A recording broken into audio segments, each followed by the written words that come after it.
Saladira, bonjour. Bonjour. Comment se sent-on quelques jours après une nouvelle désillusion avec l'OM, cette défaite en Coupe de France samedi soir contre le PSG? Triste, hein. Il y a de la tristesse, il y a de la déception. Après, bon, il faut passer à autre chose. Après, voilà, comme j'ai pu le dire à la fin du match, même si ça a été mal interprété, j'ai visé mes coéquipiers ou quoi. Les gens qui me connaissent savent très bien que c'est pas ça que j'ai voulu dire. Ce que j'ai voulu dire, c'est que les deux entames de mi-temps ont été difficiles pour nous, voire catastrophiques. Et c'est déjà difficile de jouer contre Paris. Alors en plus, si on encaisse très rapidement comme ça, et voilà, pense à autre chose. C'est rare de vous voir aussi agacé après une rencontre. Ouais, c'est sûr, ça me tenait à cœur. Comme Steve, il l'a bien dit, voilà, c'était le dernier match de l'année. La saison fut longue. Malheureusement, ça ne s'est pas passé comme on l'a souhaité. Vous avez parlé de Steve Mandanda. Lui, à la fin du match, a annoncé que c'était certainement son dernier match sous le maillot marseillais. Est-ce que vous, ce sera aussi votre dernier match sous le maillot marseillais?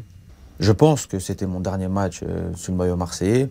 Mais après, maintenant, on ne sait jamais. On ne sait jamais ce qui peut se passer, mais il y a de grandes chances que je parte de l'Olympique de Marseille. Pourtant, quand vous avez rejoint l'OM l'été dernier, vous avez signé pour 4 ans. Pourquoi un départ si précipité? Premièrement, c'est bien de poser la question, parce qu'il y a pas mal de choses qui ont été dites à ce sujet-là. Il faut se remettre dans le contexte. À l'époque, contrairement à ce qu'on dit, moi, j'étais pas au chômage. J'ai un problème avec la FIFA qui m'a empêché de jouer. J'aurais pu aller ailleurs qu'à l'Olympique de Marseille. Moi, je suis venu à l'Olympique de Marseille, j'ai fait des gros efforts, mais ce n'était pas le plus important. Le plus important, j'avais un accord avec le président. Comme on a pu le dire, c'était du donnant-donnant dans mon contrat. Il m'a mis une clause dans mon contrat comme quoi, à la fin de l'année, s'il n'y a pas de place européenne, et ça c'était à l'oral, s'il n'y a pas de place européenne, que je pourrais quitter le club, si jamais j'avais envie de partir. Voilà, c'était le deal que j'ai eu avec Vincent Labrune à l'époque. Maintenant, la saison elle est finie, je fais le bilan tranquillement et voilà. On a l'impression d'ailleurs que du côté marseillais, c'est aujourd'hui un peu moins simple et qu'on parle d'une indemnité de transfert pour votre futur départ. Non, mon contrat, il a été fait en deux parties, mon contrat. Il y a une partie conventionnelle, comme tout le monde, et il y a une autre partie sous seing privé, comme ça a été dit. Après, moi, mon destin, je l'ai entre les mains. L'Olympique de Marseille est au courant. Juridiquement, tout est OK. Mais au-delà de ça, c'est même pas ça aujourd'hui qui me tracasse. C'est plus, voilà, j'espère et j'ose espérer que l'Olympique de Marseille et Vincent Labrune en l'occurrence, voilà, ils vont tenir leur parole. Parce que voilà, aujourd'hui, moi je suis français, l'Olympique de Marseille c'est un club français. J'ai pas du tout envie de rentrer en conflit ou quoi que ce soit. Est-ce que vous avez peur que l'Olympique de Marseille ne respecte pas ses engagements? Non, non, sincèrement, j'ai pas peur parce que, sans vouloir manquer de respect à qui que ce soit, je n'ai pas besoin de l'autorisation de l'Olympique de Marseille pour dire que je pars de Marseille. Mais au-delà de ça, c'est surtout que moi, je ne veux pas rentrer dans une guerre avec Marseille de déclaration ou quoi que ce soit. Et je ne pense pas qu'on va en arriver là. Donc concrètement, aujourd'hui, vous êtes libre? Oui, concrètement, oui. Aujourd'hui, je suis libre. On vous a senti, durant la saison, plutôt proche de Vincent Labrune, qui n'a cessé de louer votre professionnalisme. Il expliquait qu'il passait beaucoup de temps à discuter avec vous. Du milieu, du métier, de l'équipe, du club. On a eu à un moment aussi le sentiment qu'il y a eu une cassure ou une déception presque de votre part. Non, je ne vais pas dire cassure parce qu'il ne faut pas cracher dans la soupe. Aujourd'hui, Vincent Labrune, quand même, voilà. Je pense aussi qu'il faut le remercier aussi d'avoir aujourd'hui ramené un international français en France et à des conditions avantageuses. J'aurais aimé, sincèrement, c'est vrai que, voilà, que le club, que Vincent Labrune me soutienne un peu plus publiquement par rapport à tout ce qui se dit autour de moi. Surtout qu'il sait que j'ai toujours été honnête avec lui depuis le premier jour. Mais voilà, après, comme j'ai dit, c'est la vie, c'est comme ça. Je ne sais pas ce qui va se passer demain, mais si jamais je dois partir de l'Olympique de Marseille, voilà, c'est un club que j'oublierai pas parce que sincèrement, depuis le premier jour, les fans, Et là, je vais parler aux supporters. Ils m'ont donné beaucoup d'amour. Voilà, et quand on n'a pas joué pendant 1 an vous recevez de l'amour comme ça des supporters.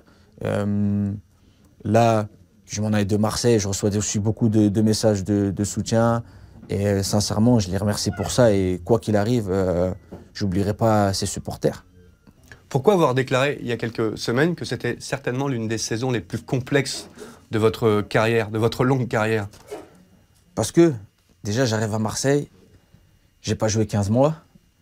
Je signe fin juillet, je reprends l'entraînement quelques jours après. Peut-être une dizaine de jours après, j'enchaîne mon premier match. J'ai pas fait les matchs amicaux, j'en ai pas dans les jambes. J'ai rien, je reviens dans mon pays.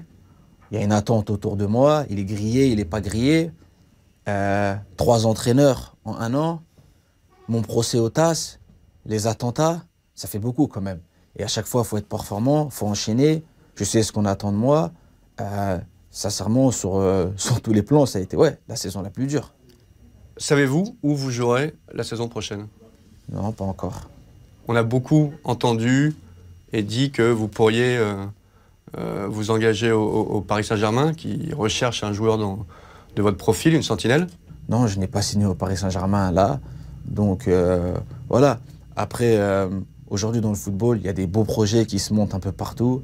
Il y a des grands clubs qui ont fait des saisons difficiles, qui vont essayer de se relancer. Il y a des clubs qui... Voilà, donc on verra tranquillement. Mais c'était pas... J'ai le temps. De quoi avez-vous envie? Vraiment, j'ai envie d'être heureux. Mais comme club, vous avez envie de quoi? D'un très très gros, d'un moyen qui a des ambitions, de l'Angleterre, de l'Italie, de l'Espagne, de la Chine avec ses moyens colossaux? Sincèrement, je sais pas, on verra, mais j'ai juste envie d'être heureux. J'ai connu pas mal d'expériences. On verra. Aujourd'hui, vous ne savez vraiment pas où vous signerez la saison prochaine? Non, je ne sais pas encore où je vais jouer l'année prochaine. Est-ce que José Mourinho, qui sera certainement l'entraîneur de Manchester United, avec lequel vous entretenez de très bonnes relations, vous a appelé? Sincèrement, je ne vais pas dire que vous me l'apprenez qu'il va à Manchester. Bon, c'est pas encore officiel. C'est tout le malheur que je lui souhaite. Moi, je sais, je le connais. J'ai connu des grandes joies avec ce coach. C'est quelqu'un que j'aime beaucoup. Après, comme je vous l'ai dit là tout de suite, là, pour l'année prochaine, je ne sais pas encore ce qui va m'arriver. Et on verra. Vous parliez des difficultés qui ont jalonné votre saison. Il y en a une assez incroyable, c'est celle du TAS. Vous êtes en procès contre le Lokomotiv Moscou qui vous réclame 10 millions d'euros pour rupture abusive de contrat. Qu'attendez-vous? Avez-vous des nouvelles de cette histoire rocambolesque? Non, et pour revenir aussi un petit peu en arrière, en signant à l'Olympique de Marseille aussi, c'était le deal aussi. C'est parce que bon, aujourd'hui, je ne me voyais pas impliquer l'Olympique de Marseille justement dans cette possible sanction de 10 millions d'euros, parce qu'à l'époque, je n'étais pas à Marseille. Et j'ai donné ma parole à l'Olympique de Marseille que je n'allais pas les appliquer. C'est ce que j'ai fait, c'est ce que mes avocats ont fait. On a protégé l'Olympique de Marseille. J'ai été au TAS, j'ai été tout seul au TAS, sans l'Olympique de Marseille. Après, j'en veux pas à l'Olympique de Marseille, mais tout ça pour vous dire que moi, j'ai respecté ma part du deal. Et sincèrement, je ne connais pas beaucoup de joueurs en France. Quand on connaît les montants en jeu, qui se seraient présentés au TAS tout seul, moi j'ai été, je ne souhaite ça à personne. Vous avez eu une histoire assez complexe avec l'équipe de France. C'est quoi, un espèce de soulagement de faire partie de cette liste pour disputer le championnat d'Europe? Ce sera votre deuxième grande compétition après 2008? Ouais, et 2010 que j'ai raté parce que je suis tombé malade. C'est vrai que, comme je l'ai dit, en équipe de France, j'ai eu un sentiment d'inachevé. Aujourd'hui, ouais, c'est sûr, c'est une fierté et sincèrement, c'est pour ça que ce soit, entre guillemets, des petits soucis de contrat, enfin, je dis le TAS, petits soucis parce que c'est des gros soucis quand même. Mais là, voilà, là aujourd'hui, je vais jouer la plus grosse compétition de ma carrière dans mon pays. Donc voilà, je suis extrêmement motivé pour ça. Et puis voilà, j'espère que ça va bien se passer. Donc tout le reste, j'essaie de faire abstraction. J'ai des gens qui sont là, qui s'occupent de ça. Et puis ça va bien se passer. Vous êtes assez proche de Karim Benzema. Vous avez joué avec lui au Real. Que vous inspire son Son histoire, son absence? Le joueur, je n'ai pas besoin d'en parler, je pense que tout le monde le connaît. Après, la seule chose que je peux dire, c'est que c'est quelqu'un de bien. Moi, je le connais bien. Et voilà, aujourd'hui, pour l'équipe de France, la décision a été prise de se passer de lui. Maintenant, c'est comme ça, il faut respecter les choix du coach. Après, voilà, Karim, il a soulevé des montagnes depuis qu'il arrive à Madrid.